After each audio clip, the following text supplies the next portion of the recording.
Hello everyone, आप सभी का स्वागत है हमारे YouTube channel the officers choice पे।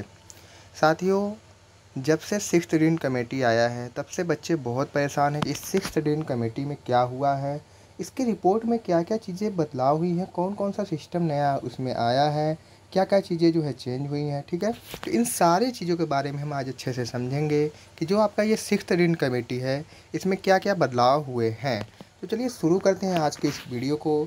इससे पहले यदि आप हमारे चैनल पर नए हैं तो चैनल को सब्सक्राइब करिएगा और वीडियो अच्छी लगे तो वीडियो को लाइक करिएगा, शेयर करिएगा। चलिए शुरू करते हैं आज के इस शानदार सेशन को।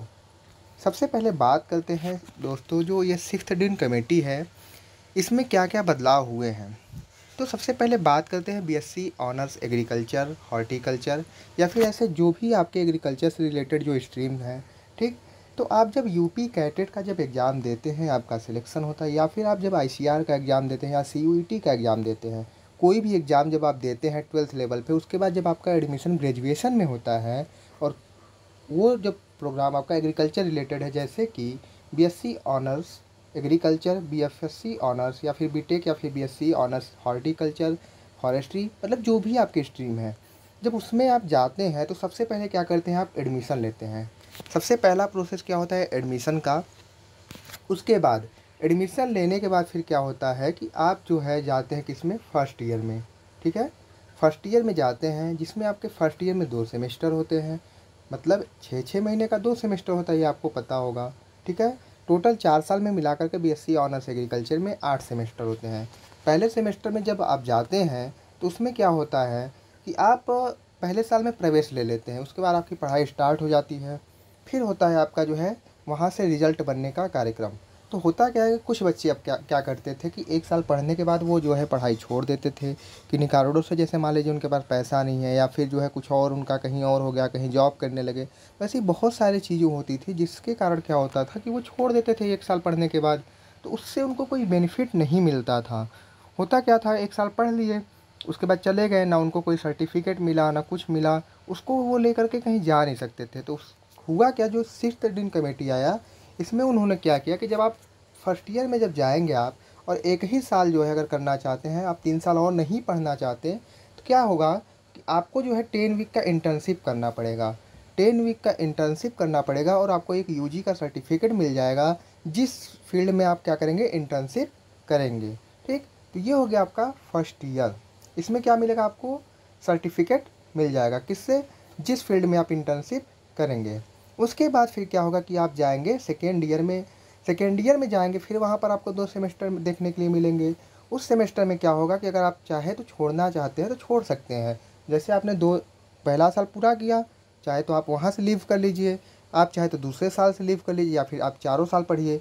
जिनके पास मान लीजिए पढ़ने का मन नहीं हुआ, या फिर कोई प्रॉब्लम्स आ गई, या फिर वो जॉब करना चाहते हैं, या फिर जो भी समस्या है, या फिर उनको जो है 2 ही साल कोर्स करने का मन हो रहा है, तो कोई दिक्कत नहीं है, आप वहाँ से भी लीव ले सकते हैं। तो आप सेकेंड ईयर में क्या करेंगे, फिर वहाँ पर आप 10 वीक का इंटर्नशिप लेंगे, किसमें, रिलेवेंट डिसिप्लिन आपको जिसमें इंटरेस्ट हो। ठीक, तो वहाँ पर जो है आप क्या करेंगे, इंटर्नशिप करेंगे और वहाँ पर आपको सर्टिफिकेट मिलेगा किसका, यूजी डिप्लोमा का। किसमें, वो आप जो जिस फील्ड में करेंगे उसमें आपको जो है यूजी डिप्लोमा का सर्टिफिकेट मिल जाएगा। देखिए यहाँ पर दिया हुआ है UG certificate in relevant discipline, मतलब जिस डिसिप्लिन में आप करेंगे उसी डिसिप्लिन में आपको क्या मिलेगा, उसी फील्ड का क्या मिल जाएगा, आपको यूजी डिप्लोमा का सर्टिफिकेट मिल जाएगा। आप उस डिप्लोमा सर्टिफिकेट का यूज़ करके जो है जॉब पा सकते हैं, या फिर कहीं भी उसको आप जो है यूज कर सकते हैं। ऐसे क्या होता था कि आप 4 साल बीएससी करेंगे तभी आपको जो है मिलता था सर्टिफिकेट, लेकिन अब जो है ये सिस्टम बदल चुका है। ठीक, उसके बाद फिर क्या करेंगे, आप जो है यहाँ पर थर्ड ईयर में जाएंगे। थर्ड ईयर में जाएंगे, थर्ड ईयर में क्या होगा कि आपको जो है यूजी डिप्लोमा रिलेवेंट डिसिप्लिन का सर्टिफिकेट जो है यहाँ पर भी मिलता है। उसके बाद फिर आप जो है फोर्थ ईयर में जाएंगे, यहाँ से आपका ये 4 साल का प्रोग्राम कंप्लीट होता है। मुझे लग रहा है कि आपको ये सारी चीज़ें समझ में आ गई होंगी। ठीक, मतलब आप 2 साल तक जो है एग्जिट कर सकते हैं, थर्ड ईयर और फोर्थ ईयर में अगर आप चले गए तो आप एग्जिट नहीं कर सकते हैं। क्लियर।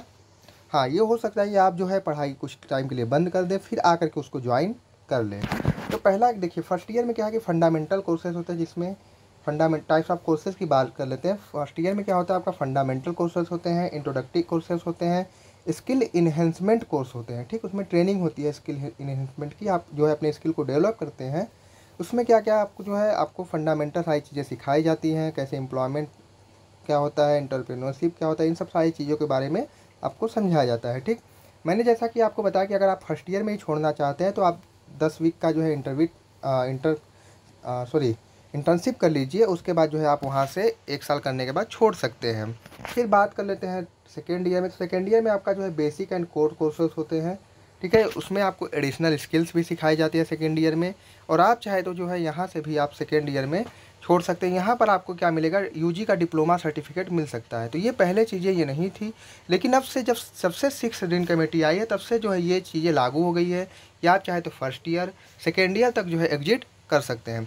लेकिन यदि आप थर्ड ईयर में चले गए, यहाँ पर आपको एडवांस कोर्सेज पढ़ने पड़ेंगे। एडवांस सब्जेक्ट जो है लागू हो चुका है, इसमें आप एडवांस प्रैक्टिकल करेंगे, जिसमें क्या होगा कि आप एग्जिट नहीं कर पाएंगे। थर्ड ईयर में अगर आप चले गए तो वहाँ से एग्जिट नहीं कर सकते हैं। लेकिन अगर सेकेंड ईयर तक चाहें तो यहाँ से डिप्लोमा का सर्टिफिकेट ले करके एग्जिट हो सकते हैं। क्लियर। उसके बाद बात करें फोर्थ ईयर में, तो स्पेशलाइजेशन मतलब यहाँ पर आपको इलेक्टिव कोर्सेज मिलेंगे। ठीक है, उसके बाद प्रोजेक्ट मिलेगी, इंटर्नशिप मिलेगी, स्पेशलाइजेशन कोर्सेज रहेंगे, और यहाँ से भी आप जो है एग्जिट नहीं कर पाएंगे। और यहाँ पर जो है क्या मिलेगा, आपको यूजी की डिग्री मिल जाएगी। ठीक, तो ये हो गया आपका 4 साल का पूरा सिस्टम जो कि 6 ऋण कमेटी में लागू हुआ है। अब बात कर लेते हैं अवार्डेड एंड डिवीजन की। मतलब जो है कि ओजीपीए, जैसे कि आप जब एग्ज़ाम देंगे तो आपका रिजल्ट आएगा, वो जो आता है, पहले आपका जो इंटर तक परसेंटेज में आता था, अब क्या आता है ओजीपीए में। जब आप ग्रेजुएशन में जाएंगे तो आपको ओजीपीए देखने के लिए मिलेगा। तो डिवीज़न कैसे होता है, अगर आपका 5 to 6 है तो आप पास हो गए।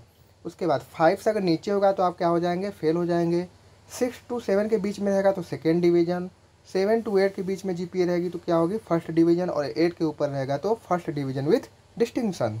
ये आपको पता होगा। जैसे होता था क्या कि आप 85 के ऊपर लाएंगे तो आपको जो है आपके नंबर के आगे डी लिखा हुआ होता था। ठीक, तो यही चीज़ जो है इसमें सेम चीज़ है कि अगर 50 से 60 नंबर के बीच ला रहे हैं तो आप पास हो गए। 60 से 70 ला रहे हैं तो सेकेंड डिवीज़न। 70 से 80 ला रहे हैं तो फर्स्ट डिवीज़न। और 80 से ऊपर ले जा रहे हैं तो क्या होगा, first division with distinction. Next बात कर लेते हैं इवैल्यूएशन एंड एग्जामिनेशन सिस्टम। जैसे कि 6th ऋण कमेटी में सारी चीज़ें चेंज हुई है, वैसे ही क्या हुआ है कि एग्ज़ाम का पैटर्न भी चेंज हुआ है। एग्ज़ाम पैटर्न में क्या है, जैसे बात कर लेते हैं, सबसे पहले बात करते हैं थ्योरी प्लस प्रैक्टिकल की। जो एक्सटर्नल थ्योरी होगा, मतलब जो आपका लिखित परीक्षा होता है, कौन सा, जो जिसे आप बोर्ड परीक्षा कहते थे, वैसे ही आपका जो पेपर होगा वो क्या होगा, 40% नंबर, मतलब 40 नंबर का पेपर आपका एक्सटर्नल का थ्योरी होगा। उसके बाद इंटरनल थ्योरी जो है 20 नंबर का होगा। उसके बाद क्विज या फिर प्रोग्रेसिव असेसमेंट जो कि 20 नंबर का होगा। ये पहले नहीं होता था। पहले क्या होता था कि एक्सटर्नल थ्योरी में 50 नंबर का जो है आपका थ्योरी में, 30 नंबर का जो है लिखित होता था और 20 नंबर का आपका ऑब्जेक्टिव आता था। लेकिन अब क्या है कि अब जो है 40 नंबर का आपका एक्सटर्नल थ्योरी हो गया, 20 नंबर का आपका मिड एग्जाम हो गया। उसके बाद जो है आपका फाइनल प्रैक्टिकल जो है 20 नंबर का। ठीक है, जैसे 20% दिया है तो आप 20 नंबर मान सकते हैं। तो प्रैक्टिकल तो सेम है, बस ये जो क्विज वाला सिस्टम है ये जो है नया ऐड हो गया है। फिर बात करें जिसमें सिर्फ थ्योरी है, तो पहले क्या होता था कि जो आपका सिर्फ थ्योरी है उसमें भी सेम चीज़ें कर देते थे यूनिवर्सिटी वाले। लेकिन अब क्या हो गया कि आपका जो कोर्स में सिर्फ थ्योरी है उसमें क्या होगा, 50% आपका एक्सटर्नल हो जाएगा, 30% इंटरनल एंड 20% जो है क्विज हो जाएगा। नेक्स्ट हम बात कर ले तो कोर्सेस विथ प्रैक्टिकल ओनली। जिस कोर्स में केवल प्रैक्टिकल है उसमें फिर क्या होगा, थ्योरी जो है एक्सटर्नल का 30%, इंटरनल थ्योरी जो है 20% एंड क्विज जो है 50% इंटरनल होगा। क्लियर, ये मार्क्स आपको समझ में आ गए होंगे। जिसमें सिर्फ प्रैक्टिकल होगा उसमें क्या होगा, आपका 50 नंबर के आपके क्विज हो जाएंगे। ठीक, जो कि इंटरनल होंगे, एक्सटर्नल नहीं होंगे, जिसे आप मिड टर्म कह सकते हैं। उसके बाद इंटरनल थ्योरी मिड टर्म कितना होगा, 20%, और एक्सटर्नल कितना होगा, 30%। क्लियर। चलिए, तो ये रहा आपका जो है पूरा सिस्टम, क्योंकि कैसे 6th ऋण कमेटी में पूरा बदलाव हुआ है। अब नेक्स्ट वीडियो में हम जानेंगे कि फर्स्ट ईयर के फर्स्ट सेमेस्टर में कौन कौन से विषय हैं, कौन कौन से विषय आपको पढ़ने पड़ेंगे। तो इन सारी चीज़ों के बारे में हम समझेंगे। तो चलिए मिलते हैं नेक्स्ट वीडियो में नए टॉपिक के साथ। तब तक के लिए पढ़ते रहिए, अपना ख्याल रखिए। जय हिंद।